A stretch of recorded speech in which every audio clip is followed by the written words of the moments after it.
Evening snacks ತೊಗೊಂಡೋಗ್ಬೋದು. 2ರಿಂದ 3 ದಿವಸ ಇಟ್ಟರೆ ಏನೂ ಕೆಡಲ್ಲ, ತುಂಬ ಚೆನ್ನಾಗಿರುತ್ತೆ, ಟೇಸ್ಟಿಯಾಗಿರುತ್ತೆ. ಒಮ್ಮೆ ಮನೆಯಲ್ಲಿ ಟ್ರೈ ಮಾಡಿ. ಒಂದು ಮಿಕ್ಸ್ ಮಾಡೋಕ್ಕೆ ಏನಂತ ತಗೋಬೇಕು, ಕಡಲೆ ಹಿಟ್ಟು, ಚಿಟಿಕೆ ಸೋಡಾ, ಅಡುಗೆ ಮಾಡ್ತಾರಲ್ಲ ಸೋಡಾ ಪುಡಿ, ಹಾಗೂ ರುಚಿಗೆ ತಕ್ಕಷ್ಟು ಉಪ್ಪು ಹಾಕ್ಕೊತೀನಿ.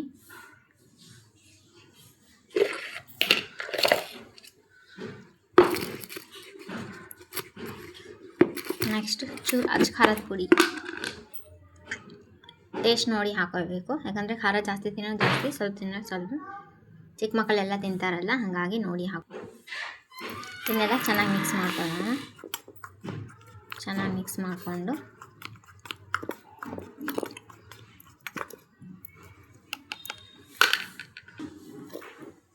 ಇವಾಗ ನೀರು ಹಾಕ್ಕೊತೀನಿ. ಸ್ವಲ್ಪ ನೀರು ಹಾಕ್ಕೊಂಡು ಮಿಕ್ಸ್ ಮಾಡಬೇಕು. ಗಟ್ಟಿಗಿರಬೇಕಿದು, ನೀರಿರಬಾರ್ದು. ಬಜ್ಜಿ ಹಾಕೋದಕ್ಕಿಂತ ಗಟ್ಟಿ ಬರಬೇಕಿದು ಹಿಟ್ಟು. ಬಜ್ಜಿ ಹಾಕ್ತೀವಲ್ಲ ಅದಕ್ಕಿಂತನೂ ಗಟ್ಟಿ ಬರಬೇಕು.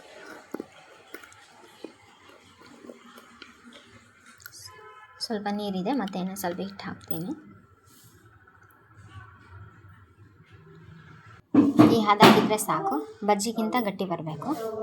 ಹಿಟ್ಟು 20 ನಿಮಿಷ ನೆನೆಸಿ, ಪೂರಿ ಅಥವಾ ಚಪಾತಿ ಹದಾಕಿದ್ರೆ ಸಾಕು. ನೆನೆಸಿ ಒಂದು 20 ನಿಮಿಷ ಇಟ್ಟೆ ಆಗಿದೆ. ಇದನ್ನಿವಾಗ ಲಟ್ಟಿಸ್ಬೇಕು.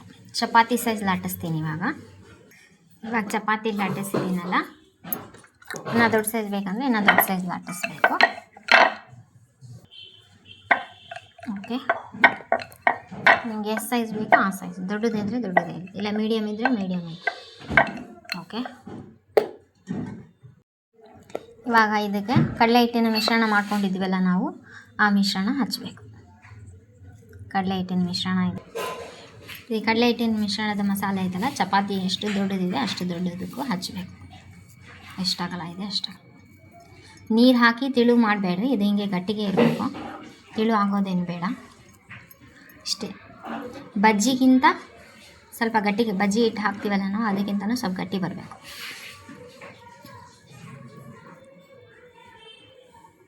ಓಕೆ, ನೆಕ್ಸ್ಟ್ ಚಪಾತಿನ ಹೀಗೆ ಸುತ್ಕೊಂಡ್ಬರಬೇಕು. ಇದೇ ರೀತಿ ಲಾಸ್ಟ್ವರೆಗೂ ಹಿಂಗೆ ಸುತ್ಕೊತ ಹೋಗ್ಬೇಕು. ಇದನ್ನು ಪೂರ ಈ ಥರ ಪೂರ ಲಾಸ್ಟ್ವರೆಗೂ ಹಿಂಗೆ ಸುತ್ಕೊಂಡ್ಬರಬೇಕು. ಲಾಸ್ಟ್ವರೆಗೆ ಹಿಂಗೆ ಸುತ್ಕೊಂಬಂದು ಈ ಥರ ಓಪನ್ ಮಾಡಲಾರ್ದಂಗೆ ನೋಡ್ಕೋಬೇಕು. ಆಯಿತಾ? ರೌಂಡ್ ಸುತ್ತಿದ ಮೇಲೆ ಈ ಥರ ಕಟ್ ಮಾಡ್ಕೋಬೇಕು.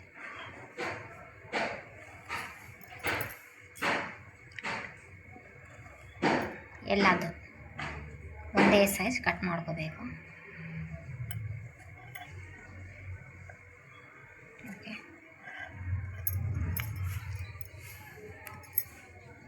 ಓಕೆ, ನೆಕ್ಸ್ಟ್ ಎಲ್ಲವನ್ನು ಒಂದೇ ಅಳತೆಯನ್ನು ಮಾಡ್ಬೋದು. ದೊಡ್ಡದು ಚಿಕ್ಕದು ಮಾಡ್ಬೋದು, ಏನು ತೊಂದರೆ ಇಲ್ಲ. ಈ ಥರ ಬರಬೇಕು. ಒಳಗಡೆ ಲೇಯರ್ ಈ ಥರ ಬಂದಮೇಲೆ ಹಿಂಗೆ ಒತ್ತಬೇಕು. ಹಿಂಗೆ ಒತ್ತಿ ಎಲ್ಲ ಹಿಂಗೆ ಇಟ್ಕೋಬೇಕು.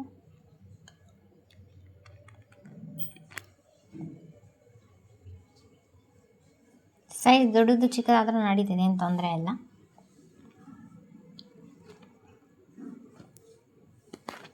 ಓಕೆ, ನೆಕ್ಸ್ಟ್ ಎಲ್ಲ ರೆಡಿ ಆಗಿದೆ.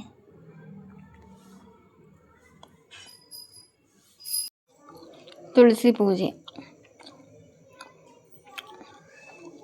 ಪೂಜೆ ಶ್ರೀಕೃಷ್ಣ ಹಾಗೂ ತುಳಸಿ ವಿವಾಹೋತ್ಸವ. ಡೀಪ್ ಫ್ರೈ ಮಾಡಬೇಕು. ಎಲ್ಲವನ್ನು ಡೀಪ್ ಫ್ರೈ ಮಾಡಬೇಕು. 8-10 ದಿವಸ ಇಟ್ಟರೂ ಕೆಡಲ್ಲ, ತುಂಬ ಟೇಸ್ಟಿಯಾಗಿರುತ್ತೆ. ಪಿಕ್ನಿಕ್ ಕೂಡ ತೊಗೊಂಡು ಹೋಗ್ಬೋದು. ಸ್ನ್ಯಾಕ್ಸ್ ಇದು ಒಂಥರ ಸಿಂಪಲ್ ಆಗಿದೆ. ಒಮ್ಮೆ ಮನೆಯಲ್ಲಿ ಟ್ರೈ ಮಾಡಿ ನೋಡಿ. ಚಿಕ್ಕ ಮಕ್ಕಳಿಗೂ ಬರುತ್ತೆ, ದೊಡ್ಡವರಿಗೂ ಯಾರನ್ನ ಗೆಸ್ಟ್ ಬಂದ್ರೂ ಮಾಡ್ಕೋಬೋದು.